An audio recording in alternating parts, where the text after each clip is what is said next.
Sahabat setia Gowori yang dikasih Tuhan, Shalom. Hari ini adalah Selasa 7 Juli 2020.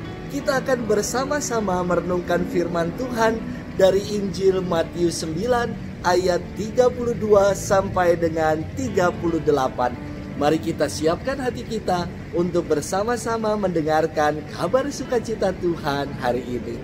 Haleluya, haleluya, haleluya. Aku ini gembala yang baik, sabda Tuhan. Aku mengenal domba-dombaku, dan domba-dombaku mengenal aku. Haleluya, haleluya, haleluya. Tuhan bersamamu dan bersama rohmu. Inilah Injil Yesus Kristus menurut Santo Matius. Dimuliakanlah Tuhan. Pada suatu hari, dibawalah kepada Yesus seorang bisu yang kerasukan setan. Setelah setan diusir, orang bisu itu dapat berbicara. Maka heranlah orang banyak, katanya, hal semacam itu belum pernah dilihat orang di Israel. Tetapi orang Farisi berkata, dengan kuasa penghulu setan ia mengusir setan. Demikianlah Yesus berkeliling ke semua kota dan desa. Ia mengajar dalam rumah-rumah ibadat dan mewartakan Injil Kerajaan Surga, serta melenyapkan segala penyakit dan kelemahan. Melihat orang banyak itu, tergeraklah hati Yesus oleh belas kasih kepada mereka, karena mereka lelah dan terlantar seperti domba yang tidak bergembala. Maka Yesus berkata kepada murid-muridnya, tuaian memang banyak, tetapi sedikitlah pekerjanya. Karena itu mintalah kepada Tuhan yang punya tuaian, supaya ia mengirimkan pekerja-pekerja untuk tuaian itu. Demikianlah Injil Tuhan, terpujilah Kristus. Sahabat setia Gowori yang dikasihi Tuhan, Shalom. Salam sehat, penuh berkat dan sukacita. Ada pepatah yang mengatakan, air susu dibalas dengan air tuba, yang berarti segala kebaikan yang dibalas dengan segala yang tidak baik. Mungkin dalam hidup ini kita pernah mengalaminya. Sudah berupaya melakukan kebaikan, berjuang, memberikan yang terbaik, namun malah ditolak, disalah mengerti, diomongin. Pasti rasanya mengecewakan, jengkel, sedih, dan membuat sakit hati. Hari ini dalam firman dikisahkan sesuatu yang luar biasa. Yesus menyembuhkan orang yang kerasukan setan dan membuat yang kerasukan ini menjadi bisu. Mari kita telaah modus operandi atau cara kerja roh jahat merasuki diri.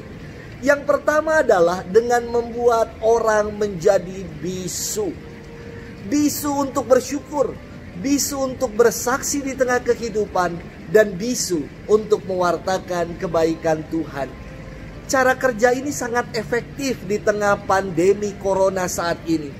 Banyak orang yang tidak lagi bersyukur, bersaksi, dan mewartakan kebaikan Tuhan. Sebaliknya, banyak yang mengeluh, tidak lagi merayakan iman, ikut perayaan Ekaristi, malas berdoa, emosi jiwa, dan seterusnya. Modus operandi roh jahat yang kedua adalah mencela segala yang baik. Dalam bahasa Latin disebut nyinyir. Ya. Ini dalam zaman Yesus saja sudah ada yang seperti itu. Ketika Yesus menyembuhkan orang yang kerasukan, orang-orang Farisi malah berkata, dengan kuasa penghulu setan ia mengusir setan. Mungkin ada yang bilang, kok tega ya mereka melakukan itu. Tapi itulah roh jahat yang bekerja. Roh jahat yang senangnya mencela, mencari selumbar di mata orang lain, dan nyinyir atas kebaikan orang. Dan di masa pandemi ini, banyak sekali orang yang masuk dalam jerat modus operandi roh jahat yang kedua ini. Sahabat setia Gowori yang dikasih Tuhan, apa yang dibuat Yesus ketika mengalami celaan, nyinyiran dan penolakan? Dalam firman dikatakan, Yesus berkeliling ke semua kota dan desa. Ia mengajar dalam rumah-rumah ibadat dan mewartakan Injil kerajaan surga, serta melenyapkan segala sakit dan kelemahan. Ternyata Yesus memberikan teladan yang sungguh sangat menginspirasi saya. Tetap melakukan segala yang baik, melayani dengan sepenuh hati, dan mengucap syukur selalu. Sahabat setia Gowori yang dikasih Tuhan, manakala kita mengalami nyinyiran, celaan dan penolakan, janganlah membuat kita menjadi sakit hati, terlena dan baper akan hal-hal itu. Mari kita teladan apa yang dibuat oleh Yesus. Ia tetap melayani dengan sepenuh hati.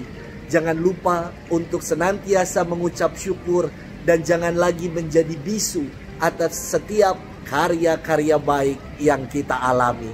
Tuhan memberkati kita sekalian, di dalam nama Bapa dan Putra dan Roh Kudus. Amin.